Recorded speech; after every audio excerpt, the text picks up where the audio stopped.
Hello बच्चों, तो मैं लेके आऊं आपके लिए 10th क्लास का 4th चैप्टर क्वाड्रेटिक इक्वेशन। आज हम पढ़ेंगे क्वाड्रेटिक इक्वेशन के बारे में। इस चैप्टर का जो फर्स्ट पार्ट है मैंने लिंक डिस्क्रिप्शन में डाला हुआ है। आप आई बटन को भी प्रेस करके इस चैप्टर के फर्स्ट पार्ट को व्यू कर सकते हैं।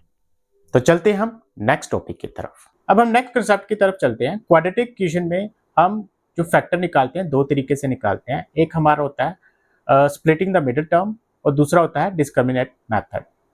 तो कुछ बच्चे होते हैं जो स्प्लिटिंग द मिडिल टर्म के थ्रू अपने फैक्टर नहीं निकाल पाते, या कुछ क्वेश्चन ऐसे होते हैं कि वो स्प्लिटिंग द मिडिल टर्म के थ्रू उनके फैक्टर नहीं निकल सकते। तो उस केस में हमने क्या करना है, हमने डिस्क्रिमिनेंट मेथड यूज करना है। डिस्क्रिमिनेंट मेथड यूज करने का एक सिंपल सा फार्मूला है जो हमें चेक करके उसे हम सोल्व कर सकते हैं। तो क्या फार्मूला हमारा, देखो उसमें हमारे पास फार्मूला है -b plus minus b square minus 4ac upon 2a। ठीक है जी, ये हमारा डिस्क्रिमिनेंट मेथड निकालने का एक फार्मूला है। इस फार्मूले के यूज करने के बाद हम क्वेश्चन को सोल्व कर सकते हैं। तो जैसे कि मैंने एक splitting the middle term equation ली थी स्टार्टिंग में ही, वो क्या इक्वेशन थी हमारी, वो थी 2x square plus 4x minus 6 is equal to 0। ठीक है जी, तो इसमें a क्या है हमारे पास 2 है, b क्या है हमारे पास 4 है और c क्या है हमारे पास माइनस का 6 है। अब हम ये फार्मूला जो डिस्क्रिमिनेंट मेथड यूज करते हैं उस फार्मूले को यहाँ पे जो वैल्यू है उस फार्मूले में पुट कर देंगे।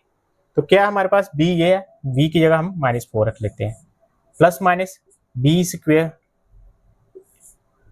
स्क्वेयर कितना आ गया -4 का स्क्वायर, सॉरी प्लस ही है 4 का स्क्वायर आ गया, -4ac, 4a कितना हमारे पास 2 और c कितना हमारे पास माइनस का 6 अपॉन 2a।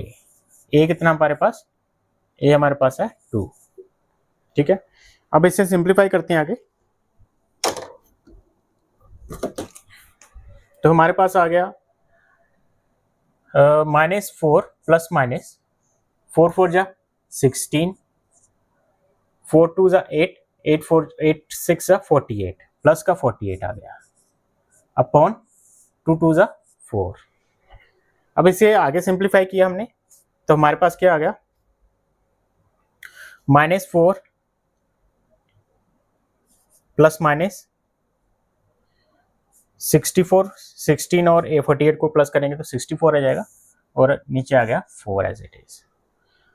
अब इसके बाद हम इसे आगे सिंप्लीफाई करेंगे तो देखो 64 क्या होता है, 8 8 जा 64 होता है ना, प्लस माइनस 8 8 जा 64 अपॉन 4 आ गया, 8 कॉमन निकल के आ गया, -4 प्लस माइनस 8 कॉमन निकल के आ गया, नीचे आ गया 4।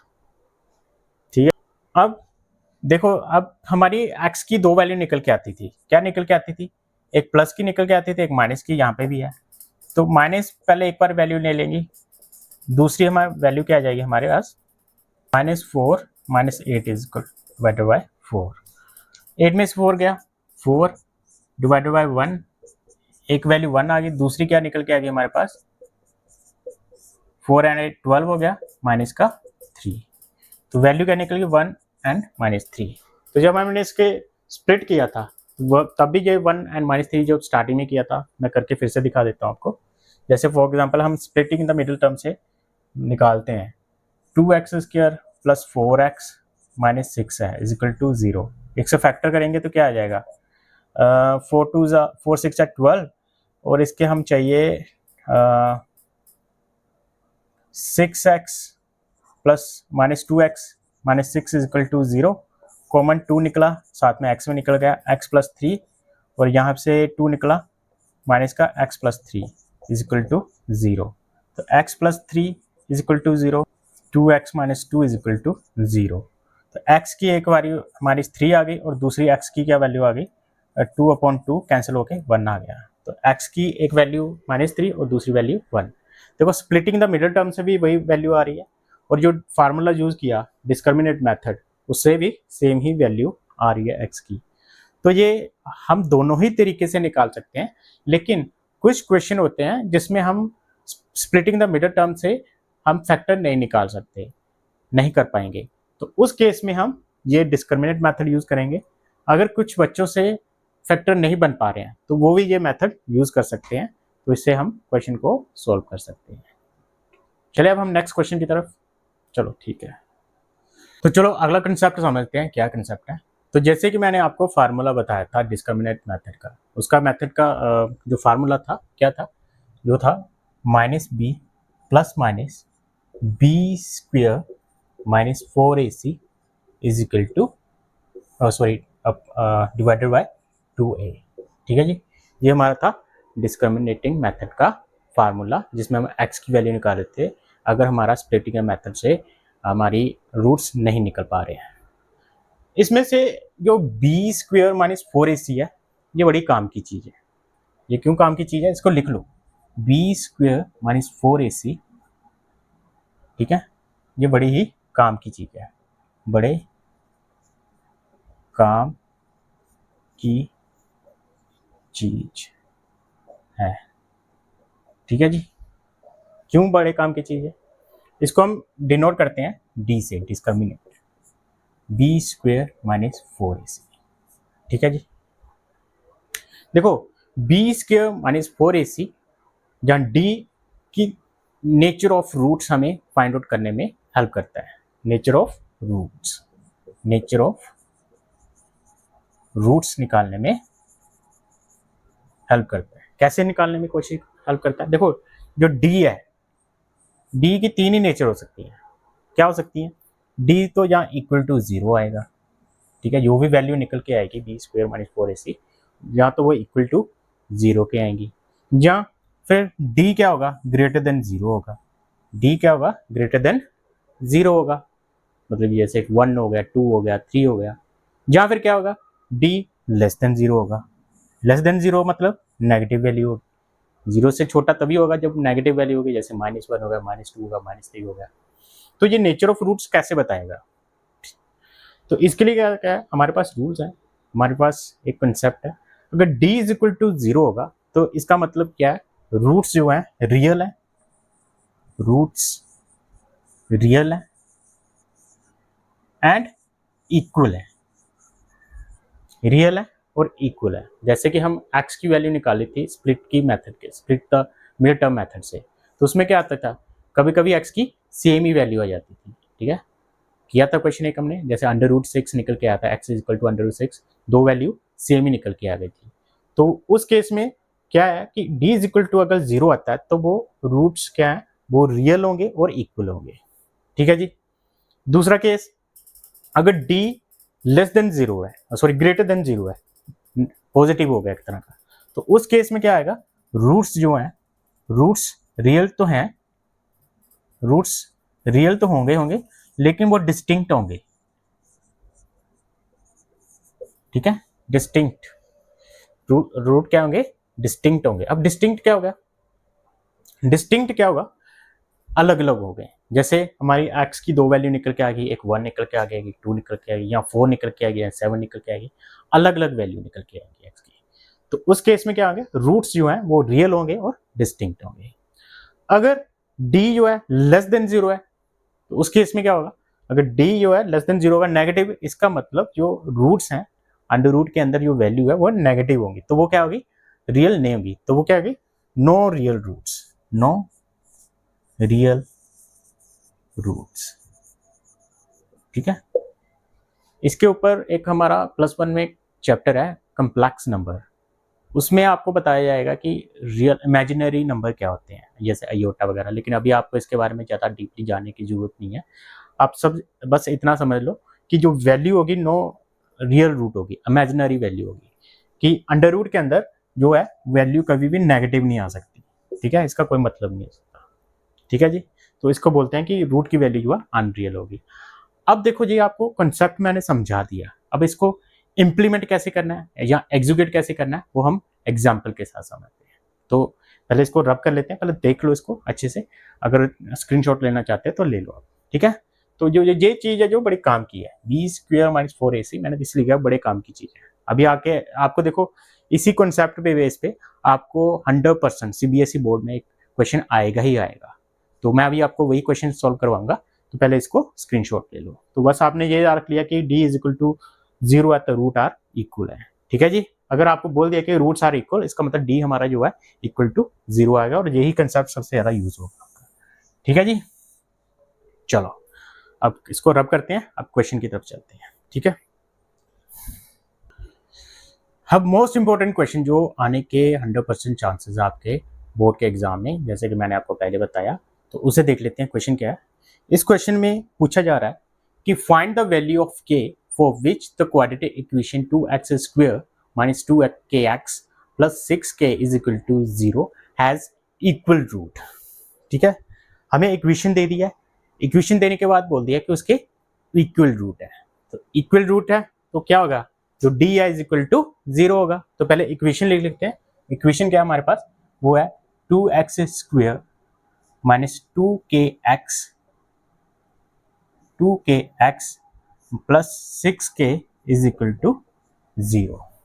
ठीक है जी, इसमें हमें गिवन है कि जो रूट्स हैं, क्या है इसमें, d जो है हमारा इक्वल टू 0 है, रूट्स आर इक्वल्स। तो इसका मतलब क्या हुआ, d इज इक्वल टू 0 आ गया। और d is equal to, d की क्या वैल्यू होती है, ये होता है, मैंने बड़ी काम की चीज बताई थी, b square minus 4ac is equal to 0। ठीक है जी, अब इसे हम सोल्व आउट कर लेते हैं। इसका देखो b क्या हमारे पास, b हमारे पास 2k है, माइनस का 2k, तो ये 2k स्क्वायर आ गया। ठीक है जी, माइनस 4a कितना हमारे पास, a हमारे पास 2 है, हमारे पास 2 आ गया। और c कितना हमारे पास 6k है, तो 6k आ गया इज इक्वल टू 0। 2 2 जा 4, 4k स्क्वायर आ गया, 4 2 जा 8, 8 6 जा 48, 48k आ गया इज इक्वल टू 0। अब देखो 4 के टेबल में ये भी चला जाता है, ये भी चला जाता है, k यहाँ पे भी है, यहाँ पे भी है, तो ये आ गया 4k हमारे पास कॉमन आ गया, अंदर आ गया एक k माइनस 12 ब्रैकेट 1 0 आ गया। तो देखो 4 वहां पे जाके 0 हो जाएगा, तो k इज इक्वल टू आ गया 0, एक वैल्यू हमारी ये आ जाएगी, दूसरी क्या आ जाएगी, k minus 12 is equal to 0। अगर इसको ज़्यादा सिंप्लीफाई और तरीके से करना, तो देखो जैसे कि 4 जो है नीचे चला जाएगा, तो हमारे पास आ जाएगा k minus 12 is equal to 0, और k की एक वैल्यू 0 लिख ली यहाँ पे, k की दूसरी वैल्यू आ गई k minus 12 is equal to 0 आ गया। ठीक है जी, अब k की दूसरी वैल्यू क्या निकल के आ गई हमारे पास 12। तो इस तरीके से k की दो वैल्यू निकल के आ गई, एक आ गई 0 और दूसरी आ गई 12। ठीक है जी, कोई मुश्किल बात नहीं है, बड़ा आसान क्वेश्चन है, लेकिन इस क्वेश्चन के बेस पे आपको क्वाड्रेटिक इक्वेशन में से ये क्वेश्चन आपको आने की पूरी संभावना है, पूरी पॉसिबिलिटी है। लेकिन देखो यहाँ पे एक वैल्यू आ गई k इज इक्वल टू 0, तो इसमें थोड़ा सा ट्विस्ट है। क्या ट्विस्ट है, अगर फॉर एग्जाम्पल आपका k यहाँ पे ना होता, लेट्स सपोज करो आपका k यहाँ पे ना होता, इसके साथ होता, 2kx स्क्वायर आता तो यहाँ पे आ जाता, माइनस 2kx आ जाता, ठीक है, प्लस 6 इज इक्वल टू 0 आ जाता। तो ये क्या k की जो वैल्यू निकल के 0 आ गई, हमारी k की वैल्यू जो हमारी 0 निकल के आ गई। ठीक है, तो ये पॉसिबल है, यहाँ पे पुट करके k की वैल्यू हम कंसिडर कर सकते हैं, नहीं कर सकते। रीजन बीइंग, क्योंकि k इज इक्वल टू 0 अगर पुट करते हैं तो इसका मतलब जो हमारी क्वाड्रेटिक इक्वेशन है उसकी एग्जिस्टेंस ही नहीं रहेगी, क्योंकि जब हम यहाँ पे वैल्यू पुट करेंगे तो ये पूरा का पूरा 0 पुट करने के ऊपर ये पूरी 0 हो जाएगी, तो इसकी कोई एग्जिस्टेंस ही नहीं रहेगी क्वाड्रेटिक इक्वेशन की। तो यहाँ पे अगर हमारा k यहाँ पे लगा होता तो यहाँ पे हम लिखते k is equal to 0 not possible. ठीक है, नॉट पॉसिबल। ठीक है जी, ऐसे लिख सकते थे, लेकिन अभी हमारे पास यहाँ पे k के साथ जो एक्स स्क्वायर का कोफिशिएंट है उसके साथ k नहीं लगा हुआ, तो वहाँ पे लिखने की जरूरत नहीं है, वहाँ पे k is equal to 0 value लिख सकते हैं। लेकिन इन केस आपके पास ऐसी इक्वेशन आती जहाँ पे आपके जो एक्स स्क्वायर का कोफिशिएंट है वहाँ पे भी k लगा होता, तो वहाँ पे आपको नॉट पॉसिबल लिखना पड़ता है। ठीक है जी, हो गया क्वेश्चन। चलो अगला क्वेश्चन आ रहे हैं आप, चलो इसको रब कर लेते हैं, पहले नेक्स्ट क्वेश्चन देखते हैं। आगे बढ़ने से पहले मैं आप सब दोस्तों को रिक्वेस्ट करना चाहता हूं कि मैं बड़ी ही डेडिकेशन और मेहनत के साथ आपको पढ़ा रहा हूं, तो प्लीज़ DNK इंस्टीट्यूट चैनल को लाइक और सब्सक्राइब करें ताकि मेरे को बूस्टअप मिले। इसके अलावा जितना पॉसिबल हो सके आप अपने सोशल मीडिया प्लेटफॉर्म पे इन वीडियोस को जितना हो सके शेयर करें ताकि मैं उन दोस्तों तक भी पहुंच सकूं जिनको इन वीडियोस की जरूरत है। तो please like, subscribe and share these videos as much as possible so that I can reach to those students and friends who require these kind of videos। तो चलते हम नेक्स्ट टॉपिक की तरफ। देखो अगला क्वेश्चन क्या कह रहा है, अगला क्वेश्चन में क्या पूछा जा रहा है, कहता है कि if 3 is a root of the equation x square plus a x minus 21 is equal to 0 and a x square minus 4x plus b is equal to 0 has equal root, find the value of a and b. ठीक है जी, इसमें a and b की value find out करनी है, जिसमें हमें एक इक्वेशन दी है। फर्स्ट इक्वेशन में क्या बोला गया है कि जो 3 है उसका रूट है, तो इसका मतलब x की जो वैल्यू है हमारे पास 3 है। ठीक है, दूसरे में उसने बोला कि इट हैज इक्वल रूट, तो इसका मतलब जो d है इज इक्वल टू 0 पुट करेंगे, वहां से हम b की इक्वेशन फाइंड आउट कर लेंगे और इसके बाद दोनों को कंपैरिजन करके हम एक दूसरे की वैल्यू निकालेंगे। तो पहले इसको सॉल्व करते हैं, प्रैक्टिकली सॉल्व करेंगे तो अच्छे से आपको समझ आ जाएगा। तो सबसे पहले हमारे पास जो फर्स्ट इक्वेशन है वो है x square plus a x minus 21 is equal to 0। ठीक है, ये हमारे पास इक्वेशन है। अब उसने क्या बोला है, जो x है उसका रूट है, तो x इज इक्वल टू 3 आ गया, x इज इक्वल टू 3 आ गया, वैल्यू पुट करेंगे, जो 3 स्क्वायर प्लस a की जगह a आ जाएगा और 3 x की जगह 3 आ जाएगा, 21 इज इक्वल टू 0 आ गया।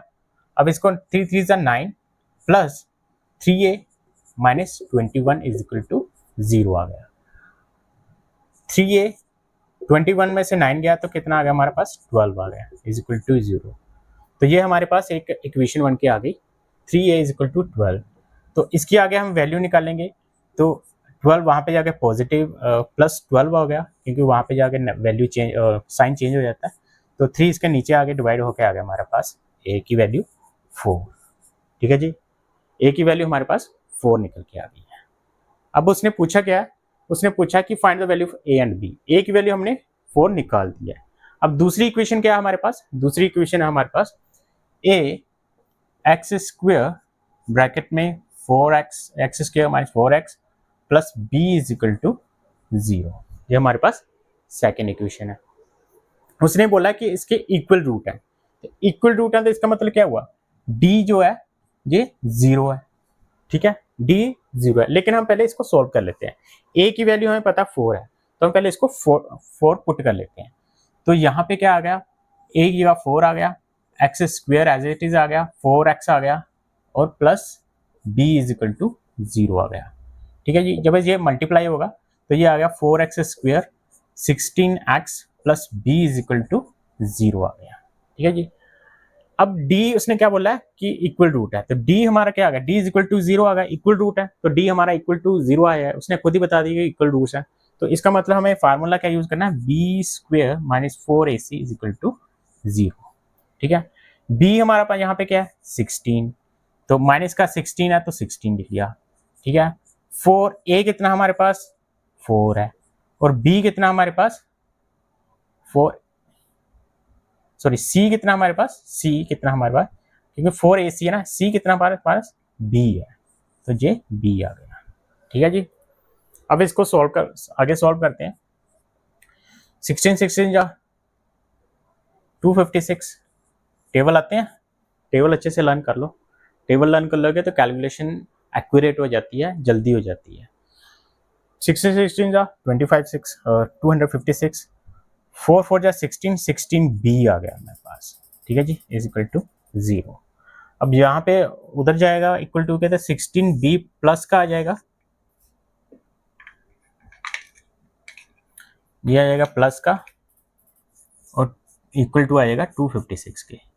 अब हमें पता है 16 16 या मैंने अभी बताया 256 कट हो गया, 16 6 या 256, तो b की वैल्यू क्या निकल के आ गई हमारे पास 16, a की वैल्यू क्या निकल के आ गई थी हमारे पास 4। ठीक है जी, देखने में क्वेश्चन थोड़ा लगता है अटपटा सा, लेकिन जब हम उसे निकालने जाएंगे तो कुछ भी नहीं है। ठीक है जी, जो स्टेटमेंट वाले क्वेश्चन होते हैं ना वो उसमें ज़्यादा कैलकुलेशन होती है, इसमें आप कॉमन सेंस यूज करते हो, स्मार्टली कैसे अंडरस्टैंड करते हैं क्वेश्चन में, उसमें कैलकुलेशन कम ही होती है। तो मैं कहता हूँ कि स्टेटमेंट वाले क्वेश्चन ज़्यादा अच्छे होते हैं। ठीक है, एक आपका मेंटल एबिलिटी चेक होती है, रीजनिंग आपकी चेक होती है, कितनी आप एबिलिटी है आपके पास। तो इस तरह के क्वेश्चन आपको एग्जाम में आ सकते हैं। ठीक है जी, समझ आ गया? अगर नहीं आता तो आप कमेंट बॉक्स में लिख सकते हो। और दूसरी बात देखो, मैं आपको समझा रहा हूँ, टाइम आपके लिए डिवोट करता हूँ, तो मैं आपको रिक्वेस्ट करूंगा प्लीज़ आप इस चैनल को DNK इंस्टीट्यूट को लाइक करें, सब्सक्राइब करें और दोस्तों को बताएं जिनको ज़रूरत है, जो चाहते हैं कि वो भी पढ़ना चाहते हैं। फ्री ऑफ कॉस्ट आप इस सारी इन्फॉर्मेशन को फेच कर सकते हैं। तो उसके लिए क्या करना पड़ेगा, लाइक एंड सब्सक्राइब करना पड़ेगा। आप अपने दोस्तों को, क्लास में अपने जितने भी भाई बंधु हैं, जितने भी आपके मोहल्ले में दोस्त आप जिनके साथ खेलते हो, उन सबको ये बता सकते हो, स्कूल में जाके बता सकते हो। ठीक है, अपने भाई बहन को बता सकते हो। उसका फ़ायदा क्या होगा कि जैसे कि आप लाइक सब्सक्राइब करते हो तो वो मेरे को मोटिवेशन मिलता है कि हाँ, जो मैं टाइम डिवोट कर रहा हूँ बच्चे के लिए वो बाकी फ्रूटफुल है और वो चाहते हैं कि मैं और वीडियो इस तरीके की बनाऊँ। और जब भी आप लाइक सब्सक्राइब करते हो तो किसी तरह का भी कोई मेरी तरफ से वीडियो अपलोड की जाती है तो उसका नोटिफिकेशन आपको जल्दी से जल्दी मिल जाता है। तो मैं चाहता हूँ मेरे 10 जितने भी दोस्त हैं, जो भी मेरे भाई बंधु हैं, जो मेरे को प्यार करते हैं, लाइक करते हैं, मेरे पढ़ाने के स्टाइल कर रहे हैं, जहाँ पसंद करते हैं, तो मैं उनको बोलूँगा कि यार लाइक सब्सक्राइब कर लो, कोई कुछ नहीं जाता। ठीक है जी, तो आप लाइक सब्सक्राइब करोगे तो मेरे को मोटिवेशन मिलेगा। चलो चलते हैं फिर अगले क्वेश्चन की तरफ, इसको मैं रब कर लेता हूँ। अगला क्वेश्चन देखते हैं हम। अगले क्वेश्चन क्या है कि जो इक्वेशन आपके बोर्ड के ऊपर आ गई होगी, इसमें पूछा जा रहा है कि C square minus A B bracket में X square minus 2a² minus bc x plus b square minus ac is equal to c has equal root. ये इक्वेशन दिया हमें और इस इक्वेशन के इक्वल रूट है। Then show that either a is equal to 0 और a cube plus b cube plus c cube is equal to 3abc के। ठीक है जी, देखो इसमें हमें बड़ी सी इक्वेशन दे दी है। ठीक है जी, बहुत बड़ी इक्वेशन दे दी है। इक्वेशन देने के बाद उसने बोला कि इसके इक्वल रूट है, तो इसका मतलब जो डी बड़ा काम का है वो हमें यूज़ करना पड़ेगा। ठीक है, और उसके बाद बोल दिया उसने कि प्रूव करना है कि a इज इक्वल टू 0 है या a cube plus b cube plus c cube is equal to 3abc के है। तो सबसे पहले हम इक्वेशन को लेते हैं, उसके बाद इसको सॉल्व करते हैं। ठीक है जी, हमारे पास जो इक्वेशन है वो क्या है, वो है C square minus A B bracket 1 X square. ठीक है जी, फिर उसके बाद माइनस का 2 A square B C bracket 1 X. ठीक है जी, plus B minus A C is equal to 0। ये हमारे पास एक इक्वेशन दे दी है। उसने बोला कि इट हैज़ इक्वल रूट, तो इक्वल रूट है इसका मतलब हमारा जो डी है इज इक्वल टू 0 है। और इसे प्रूव करना हमने कि ए इज इक्वल टू 0 है और A square A cube plus B cube plus C cube is equal to 3abc के है। ठीक है, प्रूव करना, तो इसके लिए हम पहले सॉल्व कर लेते हैं इसको। तो पहले इक्वेशन देख लेते हैं क्या है हमारे पास। इक्वेशन है C square minus A B bracket में ब्रैकेट बंद, फिर X square minus 2 A square minus B C bracket बंद होने के बाद X plus B square minus A C is equal to 0। ठीक है जी, अब इसे हमें क्या करना है, हमें पहले बता दिए कि इट हैज़ इक्वल रूट। ठीक है जी, इक्वल रूट है तो इसका मतलब क्या होगा कि d इज इक्वल टू 0 है, तो d इज इक्वल टू 0 हमने लिख दिया। ठीक है, लेकिन d इज इक्वल टू 0 क्या होता है हमारा, इसका मतलब होता है b square 4ac is equal to हमारा 0 है। ठीक है जी, अब हमें पता है कि यहाँ पे a क्या है हमारे पास, a ये है। ठीक है जी, b क्या है हमारे पास, ये है, और c क्या है हमारे पास, ये कांस्टेंट नंबर है। ठीक है, अब बी स्क्वेयर हम लिख लेंगे इसको एज इट इज, तो ये आ गया हमारा 2a स्क्वेयर बी सी का ब्रैकेट होल स्क्वेयर आ गया, 2 होल स्क्वेयर आ गया। ठीक है, उसके बाद -4ac माइनस 4a क्या हमारे पास, ये है, तो क्या आ गया सी स्क्वेयर माइनस ए बी। ठीक है जी, फिर उसके बाद क्या आ गया सी हमारे पास है बी स्क्वेयर माइनस ए सी, ठीक है, इज इक्वल टू 0। ठीक है जी, अब इसे हमें सॉल्व कर लेते हैं।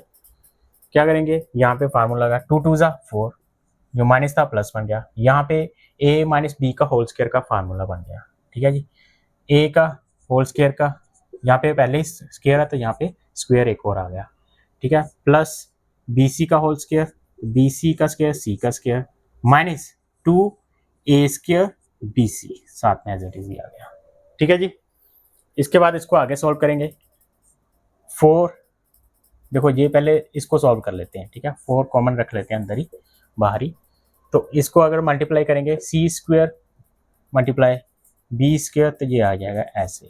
ठीक है, फिर सी को इसके साथ मल्टीप्लाई करेंगे तो ये आएगा ए सी क्यूब आ जाएगा। ठीक है, फिर इसके बाद इसको इसके साथ मल्टीप्लाई करेंगे, ए बी क्यूब आ जाएगा।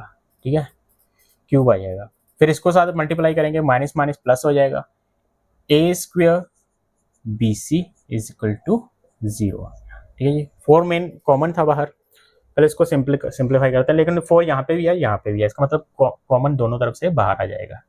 ठीक है जी, 4 कॉमन निकल के जब बाहर आ जाएगा तो अंदर क्या रहेगा, ए स्क्वायर ए की पावर 4 आ जाएगी, प्लस बी सी बी का स्क्वायर सी का square, plus 2a square B C आ गया। ठीक है जी, यहाँ से 4 कॉमन आ गया था, अंदर निशान चेंज हो जाएंगे, साइन जो है चेंज हो जाएगा, यहाँ पे प्लस है वो माइनस हो जाएगा, माइनस है जो प्लस हो जाएगा। ठीक है जी, 4 तो कॉमन चला गया, तो यहाँ गया सी स्क्वायर बी स्क्वायर, यहाँ पे प्लस आ गया ए सी स्क्वायर। ठीक है, इसके बाद माइनस माइनस प्लस आ गया, ए बी क्यूब आ गया, फिर वहाँ पे आ गया ए स्क्वायर बी सी। ठीक है जी, इज इक्वल टू 0 हो गया। ये 4 यहाँ पे नीचे जाएगा, 0 हो जाएगा। अब देखो इसमें से कुछ कट रहा है, कटता तो काट दो। ठीक है जी, ए स्क्वायर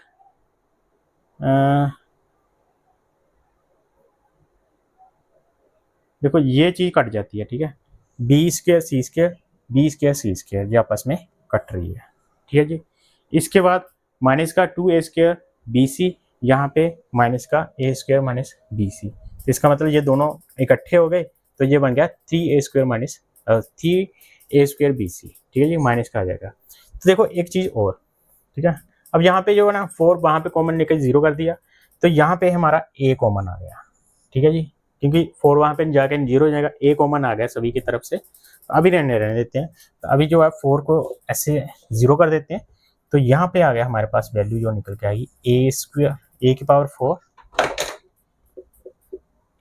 ए की पावर 4 आ गई। ठीक है जी, उसके बाद ये माइनस और ये माइनस प्लस हो गए, ये आ गया 3a स्क्वायर बी सी। ठीक है, थोड़ा सा ऐसे थोड़ा सा टिक कर लेना, तुम्हें कहीं गलती ना लग जाए। ठीक है, बाद में चाहे पेंसिल के साथ ही कर लेना, थोड़ा सा आसान हो जाता है। आगे प्लस आ गया A C square plus A B square. ठीक है, बाद में रब भी कर सकते हैं पेंसिल को ना, इज इक्वल टू 0 आ गया। ठीक है, 4 जो कॉमन लिया था वो 0 हो गया था। अब देखो आप एक चीज चेक करोगे, यहाँ पे ए सभी तरफ कॉमन है, यहाँ पे भी है ए, यहाँ पे भी है, यहाँ पे भी है, यहाँ पे भी है, तो सबसे छोटी पावर है ए की पावर 1, वो बाहर कॉमन आ जाएगी। तो ए बाहर कॉमन आया तो क्या आ गया, यहाँ पे ए कॉमन आया तो अंदर रह गया ए क्यूब। ठीक है, यहाँ पे ए कॉमन बाहर आ गया था, यहाँ पे रहेगा ए 3a b c। ठीक है जी, प्लस यहाँ से ए कॉमन आ गया तो ये आ गया सी स्क्वायर, प्लस यहाँ पे ए कॉमन आ गया तो b square is equal to 0 आ गया। ठीक है, अब देखो थोड़ी थोड़ी बात बनती आ रही नजर, देखो ए क्यूब आ गया, और क्या था हमारा, सॉरी यहाँ पे कहीं सी स्क्वायर, सी स्क्वायर आना था कि क्यूब आना था, गलती हो गई है क्या कहीं पे, यार गलती हो गई लगता कहीं पे। अच्छा वाला सही कर रहे थे हम, यहाँ पे हमने पंगा ले लिया, यहाँ पे हमने पंगा ले लिया, ए सी क्यूब था भाई, ए सी क्यूब था। ठीक है जी, यहाँ पे ए बी क्यूब था, सभी तरफ हमने क्यूब की जगह स्क्वायर लिख दिया। ठीक है जी, यहाँ पे भी क्यूब कर लो, यहाँ पे भी क्यूब कर लो। ठीक है जी, अब देखो बात बन रही है, यहाँ पे बात बन रही है। ठीक है जी, अब हमारे पास ये वाली वैल्यू है, एक साथ कर लेते हैं, इसको एक साथ छोड़ देते हैं। तो देखो ए की एक वैल्यू आ गई 0, क्योंकि ए इज इक्वल टू 0 है। दूसरा क्या आ गया, A cube plus B cube plus C cube minus 3ab c is equal to 0 आ गई। ठीक है जी, अब देखो a इक्वल टू 0 तो हमने निकाल लिया है, A cube plus B cube plus C is equal to sorry -3abc is equal to 0 आ रहा है, जो 3 है वो उस तरफ चला जाएगा, तो हमारे पास क्या आ जाएगा, A cube plus B cube plus C cube is equal to 3abc आ गया, इक्वल टू के उस साइड चला गया। ठीक है जी, हो गया। अब इसके बाद हम देखेंगे जो हमारी वैल्यू निकल के आ गई है वो क्या निकल के आ गई है, जो हमने प्रूव करना था। प्रूव क्या करना था, हमने करना था कि a इज इक्वल टू 0 है और A cube plus B cube plus C cube is equal to 3abc की है, तो ये हेंस प्रूव हो गया, हेंस प्रूव। ठीक है जी, हेंस पूरा लिखना तो पूरा लिख लो। ठीक है जी, हो गया। हम नेक्स्ट क्वेश्चन देखते हैं। अगला क्वेश्चन क्या कह रहा है, इसमें पूछा जा रहा है the area of rectangle plot is 528 meters square. The length of the plot in meters is one more than the twice its breadth. We need to find out the length at breadth of the plot. ठीक है, देखो area of rectangle क्या होता है, length into breath, और इसमें हमें length और ब्रेथ नहीं दी गई, तो उसमें हम क्या करेंगे, पहले ब्रेथ को लेट कर लेंगे। तो क्या करेंगे, लेट, देखो एरिया ऑफ रेक्टेंगल है इस तरीके से, एरिया ऑफ रेक्टेंगल क्या है, इस तरीके से है। ठीक है जी,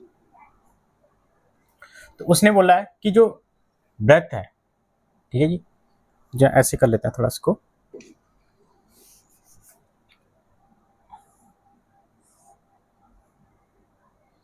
जो ब्रेथ है वो लेंथ से, जो लेंथ है जो ब्रेथ से डबल से एक ज्यादा है।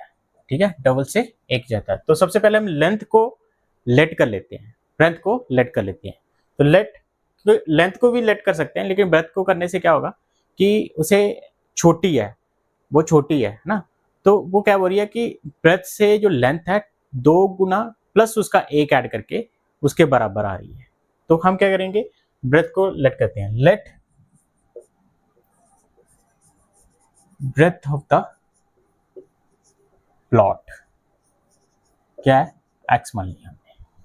ठीक है जी, अब उसकी लेंथ कितनी आ गई, लेंथ कितनी आ गई एज पर द क्वेश्चन, उसमें क्या बोला है कि जो उसकी लेंथ है उसके ब्रेथ से 2 गुना और उसमें एक ऐड कर लेते हैं तो उसके बराबर है, तो क्या है, डबल है, 2x the length of the plot is 1 more the twice its breath, तो डबल ऑफ द ब्रेथ क्या गया, 2x उसमें 1 मोर मतलब +1 हो गया। ठीक है जी, यही बोला गया था, उसके अकॉर्डिंग हमने लेंथ मान ली। अब हमें पता है एरिया ऑफ द रेक्टेंगल क्या होता है, एरिया ऑफ रेक्टेंगल क्या होगा, area of rectangle the length into breadth, length into breadth ही होता है, लेंथ इनटू ब्रेथ। अब यहाँ पे जो लेंथ है वो 2x + 1 है और ब्रेथ क्या है, x मान लिया, तो वो किसके बराबर है, 528 मीटर स्क्वायर के। ठीक है, तो ये आ गई हमारी 2x, लेंथ इनटू ब्रेथ आ गई 2x + 1 into x is equal to 528 के इक्वल। ठीक है जी, अब इसको सॉल्व कर लेते हैं, इसको 2x के साथ x मल्टीप्लाई किया तो 2x स्क्वायर आ गया, 1 को इसके साथ मल्टीप्लाई किया तो x आ गया, 502 को इधर उठा के ले आते हैं क्योंकि हमने एक क्वाड्रेटिक इक्वेशन बना लिया। अब इसको हम स्प्लिट करके इसकी दोनों की दोनों डायमेंशन निकाल लेंगे। ठीक है जी, अब 2 को 528 से मल्टीप्लाई करेंगे तो हमारा आ जाएगा 1056।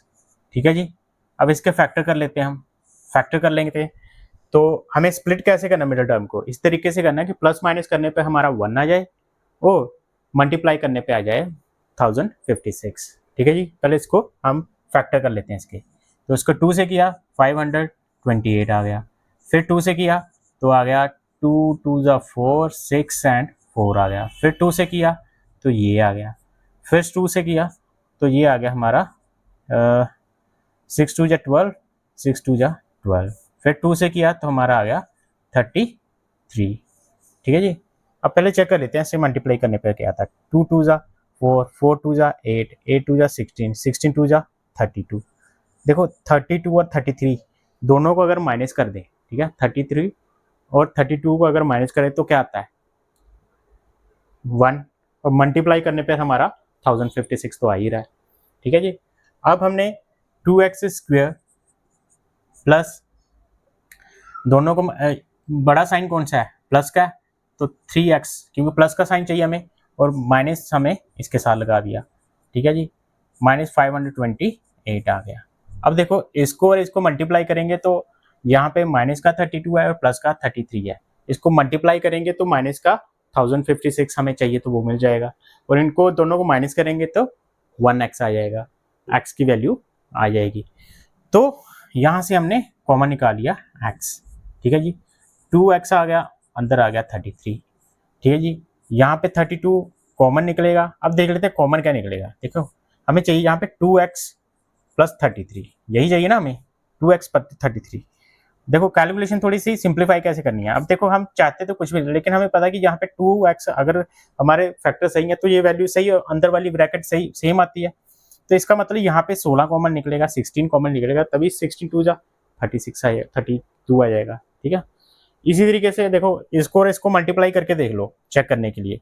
देखो 33 16 को मल्टीप्लाई किया, 18 48, फिर 48 8 एंड ये आ गया 528। देखो 33 को 16 से मल्टीप्लाई करने 528 आ रहा है, तो इसका मतलब क्या होगा, -16 हमने कॉमन निकाल लिया और अंदर आ गया 2x plus 33 is equal to 0, ठीक है जी, क्योंकि ये वाले और ये सेम होते हैं ब्रैकेट में, मैंने पहले भी बताया था आपको, ठीक है जी। कॉमन सेंस यूज करो, क्योंकि आपको पता था यहाँ पे यही रूट आएगा अंदर ब्रैकेट के अंदर, यही हमारी ब्रैकेट के अंदर यही वैल्यू आएगी, हमने पुट करके देख ली और कॉमन उसके अकॉर्डिंग हमने चेक कर लिया, ठीक है जी। अब एक वैल्यू आ गई हमारी 2x प्लस 33, ठीक है जी, ब्रैकेट एक हमारी ये वाली आ गई, एक x माइनस 16 आ गई इक्वल टू 0। x की दो वैल्यू निकल के आ रही है, एक 33, x की दो वैल्यू निकल के आ रही हैं, एक 33/2 माइनस का और x इज इक्वल टू 16 निकल के आ रहा है, ठीक है जी। ये दो वैल्यू निकले, नेगेटिव वैल्यू तो हम ले नहीं सकते क्योंकि लेंथ जो है नेगेटिव नहीं हो सकती, तो यहाँ पे क्या आएगा x वैल्यू 16। तो जो ब्रेथ थी हमने क्या मानी थी, x मानी थी, तो जो ब्रेथ है वो क्या आ गई हमारी,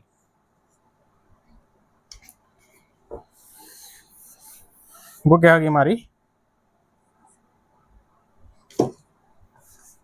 वो हमारी आ गई 16, ठीक है जी, वो हमारी आ गई 16। और लेंथ कितनी आ गई, लेंथ कितनी आ गई 2x प्लस 1, 2x प्लस 1, 2 की जगह x की जगह मैंने 6 भर दिया प्लस 1, तो क्या वैल्यू निकल के आ गई हमारे पास निकल के आ गई 2 16 जा 32 एंड 1 33, तो लेंथ कितनी आ गई हमारी 33, ब्रेथ हमारी 16 आ गई और लेंथ हमारी 33 निकल के आ गई, ठीक है जी। हमने यही निकालना था, निकाल लिया। तो क्वेश्चन कोई मुश्किल नहीं होता, सिर्फ ये है कि थोड़ा ध्यान से पूर्वक अगर हम क्वेश्चन को सॉल्व करते हैं तो आराम से हम इनको निकाल सकते हैं। कंसेप्ट समझने की बात होती है, कंसेप्ट समझ आ गया तो क्वेश्चन आराम से निकल जाते हैं। तो स्क्रीनशॉट। तो नेक्स्ट क्वेश्चन जो आप देखते हैं, नेक्स्ट क्वेश्चन में क्या पूछा जा रहा है जी, एज वाला क्वेश्चन है। इसमें हमें फाइंड आउट करनी है एज। देखो हमने लीनियर पॉलिनोमियल इन 2 वेरिएबल्स में भी एज के क्वेश्चन किए थे, इसमें क्वाड्रेटिक क्वेश्चन भी के थ्रू भी हम एज वाले क्वेश्चन फाइंड आउट करेंगे, लेकिन आपको आइडेंटिफाई करना पड़ेगा कि कहाँ पे लीनियर इक्वेशन वाला फार्मूला लगना यूज़ करना और कहाँ पे क्वाड्रेटिक इक्वेशन बन सकती है। वैसे इन क्वेश्चन को भी आप लीनियर इक्वेशन के थ्रू भी फाइंड आउट कर सकते हो, लेकिन कुछ क्वेश्चंस ऐसे होंगे कि जिसमें आप लीनियर इक्वेशन बनाने के बाद भी वो एक्चुअली क्वाड्रेटिक इक्वेशन ही बन पाएगी। तो प्रैक्टिकली समझते हैं क्वेश्चन को। तो क्वेश्चन में क्या पूछा जा रहा है, हम एक क्वेश्चन आपकी स्क्रीन के ऊपर शो हो रहा होगा। इसमें पूछा जा रहा है कि Rohan's mother is 26 year old than him, मतलब रोहन की जो मदर है उससे 26 साल बड़ी है, 26 years older than him. The product of their age 3 years from now will be 360। 3 साल बाद उनकी एज की जो प्रोडक्ट होगा वो 360 होगा। तो हमें रोहन की एज फाइंड आउट करनी है। तो देखो इसमें क्या कॉन्सेप्ट क्या है, इसमें रोहन की एज बताई गई है, उसकी मदर्स की एज, रोहन की मदर्स की एज उससे 26 साल ज़्यादा बताई गई है, 26 ईयर ओल्डर है, और 3 ईयर्स बाद उन दोनों का जो एज का प्रोडक्ट होगा वो कितना होगा 360। तो सबसे पहले हम क्या करेंगे, रोहन की प्रेजेंट एज फाइंड आउट करनी है, जो हमें फाइंड आउट करने के लिए हमें वही लेट करना पड़ेगा। तो let Rohan's age, let Rohan's age कितनी मान ली हमने, x मान ली, ठीक है जी। रोहन की एज कितनी मान ली हमने, एक्स। उसकी मदर जो एज है वो 26 सालों से बड़ी है, 26 ईयर्स ओल्डर देन हिम। तो 26 सालों से बड़ी है तो क्या आ गया, मदर्स एज कितनी आ गई, मदर्स एज प्रेजेंट एज बोला, ठीक है, लेट रोहन्स प्रेजेंट एज ले लेते हैं, ठीक है। और मदर्स प्रेजेंट एज कितनी आ गई, एक्स प्लस 26 आ गई, ठीक है जी। इसके बाद क्या बोला, सेकेंड केस में क्या बोला कि 3 साल बाद उन दोनों की एज का जो प्रोडक्ट है वो कितना है, 360 है। 3 साल बाद क्या होगा, अकॉर्डिंग टू क्वेश्चन 3 साल बाद मतलब रोहन की एज एक्स प्लस 3 हो जाएगी, ठीक है जी, एक्स प्लस 3 हो जाएगी। और उसकी मदर्स की एज उसमें भी 3 ऐड हो जाएगा, तो एक्स प्लस जब 3 ऐड होगा इसमें तो ये क्या बन जाएगा, 29, ठीक है। और इन दोनों का प्रोडक्ट कितना आ रहा है, 360 आ रहा है, ठीक है जी, यही बोला जा रहा है। अब नेक्स्ट क्वेश्चन में क्या बोला जा रहा है, ओ सॉरी, अब यहाँ पे हमारी जो क्या बनती आ रही है, हमारी इक्वेशन बनती नजर आ रही है, ठीक है। मेन मकसद क्या होता है, हमें इक्वेशन बनानी होती है। अब इक्वेशन बन रही है, अब इसे सॉल्व कर लेते हैं। तो इन दोनों को मल्टीप्लाई करेंगे, क्या आ जाएगा, देखो पहले एक्स को इसके दोनों के साथ मल्टीप्लाई किया तो एक्स स्क्वेयर आ गया, फिर क्या आ गया, 29x आ गया, फिर 3 को मल्टीप्लाई किया 3x आ गया, 29 को मल्टीप्लाई किया तो 87 आ गया, ठीक है, 360 आ गया, इज इक्वल टू 360 आ गया। अब इनको सोल्यूशन कर लेते हैं इनका, तो क्या आ गया, देखो X square as it is आ गया, ठीक है, 29 में से 3 ऐड हो गए तो ये आ गया हमारा 32x आ गया। अब 360 को इधर उठा के ले आएंगे तो ये माइनस का 360 इज इक्वल टू 0 आ गया, ठीक है जी। अब इनको दोनों को माइनस करके देख लेते हैं, एक्स स्क्वेयर प्लस 32x, ठीक है, इन दोनों को माइनस करेंगे तो देखो 80 माइनस होगा तो 280 एंड 280 एंड 7 माइनस होगा तो ये आएगा 7 माइनस 273 आ जाएगा, ठीक है। अगर ऐसे साइड पे करके भी देख सकते हो, 87 माइनस आया, 10 में से 7 गए 3 आ गए, यहाँ पे बन गया 15 में से 8 गए 7 तो 273, ठीक है जी। अब हमारे पास जो इक्वेशन निकल के आई है वो आई है x square plus 32x plus 273, ये इक्वेशन निकल के आ गई है। अब हम स्प्लिटिंग द मिडिल टर्म का फार्मूला यूज़ करेंगे और इसको सोल्व कर लेंगे। तो देखो इसके स्प्लिटिंग द मिडिल टर्म निकालने के लिए हमें क्या चाहिए, पहले देख लें 32x is equal to 273 minus का आएगा यहाँ पे क्योंकि बड़ी नंबर के साथ हमारा माइनस का साइन है, ठीक है जी। थोड़ा इस चीज़ का ध्यान रखना है कहीं प्लस माइनस की गलती ना हो जाए, माइनस 273 आ गया, ठीक है, इज इक्वल टू 0 आ गया। अब स्प्लिटिंग द मिडिल टर्म हम निकालना है तो उसके लिए पहले हम फैक्टर करके देख लेते हैं। तो फैक्टर यहाँ पे कर लेते हैं साइड पे, तो यहाँ पे फैक्टर करके देखिए 273 के 273, देखो अभी हमें चेक करना है कि ये 3 के टेबल में जाता है कि नहीं है। क्या तरीका है इसका, 2 एंड 7 9, 9 एंड 3 12, अगर 12 जो ऐड करने के बाद 3 से क्या हो रहा है, डिवाइड हो रहा है, तो इसका मतलब ये पूरा का पूरा नंबर 3 से डिवाइड हो जाएगा। तो 3 से करके देखा, 3 9 जा 27, 3 1 जा 3, फिर 3 से करके देखा 3 3 नहीं, ये 3 से नहीं जाएगा, ये जाएगा आपको 37 या 91 होता ना, 7 के टेबल में 13 7 जा 91, 13 जो है किसी से डिवाइड नहीं होगा तो ये एज इट इज आएगा। अब हमारे पास ये बन गया 7 3 जा 21 और 21 प्लस 13, ठीक है जी, ये बात नहीं बन रही, जहाँ ऐसे कर सकते हैं, हमें चाहिए 32, ठीक है, 26 प्लस 7 32 आ गया, ठीक है जी। देखो 13 3 जा 39 होता है, सॉरी मैं 2 सोच रहा था, 13 3 जा 39 होता है, 39 माइनस आएगा 7 32 आ गया, ठीक है जी। ऐसे हमने hit and trial method use करके देख लेने हैं, hit and trial method check करके देख लेना है कि कौन सी वैल्यू हमें इस वैल्यू के साथ सेटिस्फाई करती है। बेसिकली हमें क्या चाहिए, इसका और इसका प्रोडक्ट आ रहा है 273, ठीक है जी। अब हमें इसे 32 को इस तरीके से स्प्लिट करना था कि प्लस या माइनस होने के बाद 32 आए और मल्टीप्लाई करने पर 273 आए। तो एक्स स्क्वेयर प्लस हमारे पास आ गया 39x minus 7x 273 is equal to 0 आ गया। ठीक है जी, x यहाँ से कॉमन निकल के आ गया, x इक्वल कॉमन निकल, x प्लस 39 आ गया, फिर यहाँ पे माइनस का 7 आ गया, और यहाँ पे x का माइनस कॉमन निकल के आ गया तो प्लस आ जाएगा दोनों तरफ। ठीक है, हमें पता अंदर 39 ही आएगा। अगर चेक करना तो इसको मल्टीप्लाई करके देखो।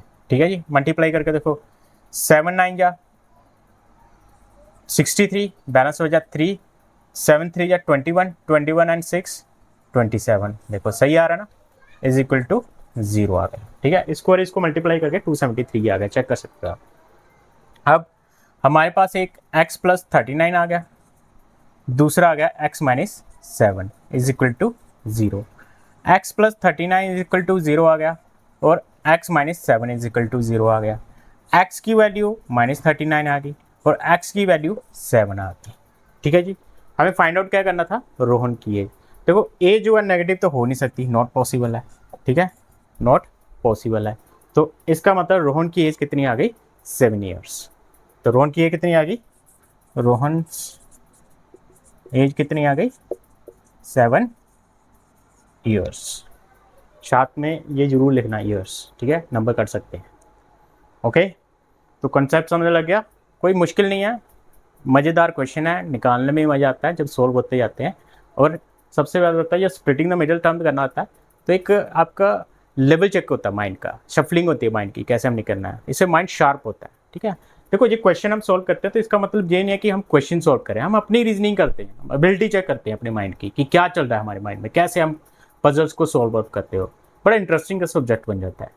तो अगर आप इंटरेस्ट लेके क्वेश्चंस को सोल्व करोगे तो मजा आएगा। आप फाइंड आउट करो, जैसे पजल सोल्व करते हो वैसे ही इसे पजल को सोल्व करो कि क्या इसके इक्वेशंस, क्या स्प्लिटिंग द मिडिल टर्म निकल के आती है। जैसे हम यहाँ पहले उसका फैक्टर करते हैं, फिर फैक्टर करने के बाद hit and trial method use करते हैं कि कौन सा कंसेप्ट सही बैठेगा कि हमारा जो इक्वेशन है वो सेटिस्फाई कर जाए। तो अगर इंटरेस्ट लेके मैथ्स को आप सोल्व आउट करते हो तो आपको करने का भी मज़ा आएगा और इंटरेस्ट भी बना रहेगा। ठीक है, तो इससे क्या होगा कि आपकी जो मेंटल एबिलिटी है वो बढ़ती है दूसरे सब्जेक्ट में। ये सिर्फ ये नहीं कि मैथमेटिक्स में बढ़ती है, आपका जो अगर मैथ्स सही है तो आपके दूसरे सब्जेक्ट में होल्ड बढ़ेगा, इंटरेस्ट बढ़ेगा, पढ़ाई पे कॉन्सेंट्रेट ज़्यादा होगा। तो ये नहीं सोचना कि मैंने नंबर ही लेने हैं, आप चेक करो यार, इंटरेस्ट लेके पढ़ोगे तो मज़ा आएगा पढ़ने का। मेरे को जो ऑब्जर्व होता है, जैसे कि मैं पढ़ता था। ठीक है, नंबरों के पीछे नहीं भागना, कंसेप्ट के पीछे भागो। कंसेप्ट के पीछे भागोगे तो नंबर ऑटोमेटिकली तुम्हारे पीछे भागेंगे। अगर 1 2 कट 5 7 नंबर कट भी हो जाता कोई बात नहीं यार, तुम्हारी मेंटल एबिलिटी अच्छी होनी चाहिए, तुम्हारा कंसेप्ट अच्छे से डीपली अंडरस्टूड होनी चाहिए, तो तभी मजा पढ़ने का। ठीक है, अगर मैथ्स में कंसेप्ट अच्छे हैं तो बाकी सब्जेक्ट में भी आप ऑटोमेटिकली रीजनिंग अच्छी अपनी मेंटल एबिलिटी लगा लोगे। ठीक है जी, ये आपको फिजिक्स में भी फ़ायदा करेगा, आपके अलग मेथड जो सब्जेक्ट हैं वो भी आपको इसमें मतलब हेल्प करेगा। अकाउंटेंसी में जाते हो तो वहाँ पे भी ये हेल्प करेगा। तो मैथ्स जो है आपको अल्टीमेटली हर एक लाइफ के कॉन्सेप्ट पे बेनिफिट आपको प्रोवाइड करेगा। आपको बिजनेस भी करना है, जॉब करनी है, वहाँ पे भी कॉम्पिटिटिव एग्जाम आते हैं तो ये मैथ्स के कंसेप्ट यूज़ होते हैं। कभी आप बिजनेस में घुसते हो तो आपकी मेंटल एबिलिटी अच्छी हो जाती है, मेंटल एबिलिटी अच्छी हो गई तो आपको बिजनेस का जो ट्रिक्स हैं वो अच्छे से समझ आएंगे कि क्या कौन सा मेथड यूज़ कर सकते हैं। क्या हम अगर मैथ के थ्रू आपने दिमाग की घिसाई अच्छे से की हुई है, मतलब आपने रीजनिंग एबिलिटी, अपनी मेंटल एबिलिटी अच्छे से बढ़ाई हुई है, तो आप किसी भी बिजनेस में या किसी भी काम में हाथ डालोगे तो अच्छे से उसको कर लोगे। ठीक है जी, चलो, तो आज के लिए बस इतना ही। इस चैप्टर का नेक्स्ट पार्ट मैं जल्दी ही अपडेट करूंगा, तो प्लीज लाइक, सब्सक्राइब और बेल आइकन को प्रेस कर लेना, ताकि जब भी मैं नेक्स्ट पार्ट अपडेट करूं तो नोटिफिकेशन के थ्रू तुम्हें इंफॉर्मेशन मिल जाए। तो मिलते हैं इस चैप्टर के नेक्स्ट पार्ट में। Thank you for watching DNK institute. Have a nice time, bye bye.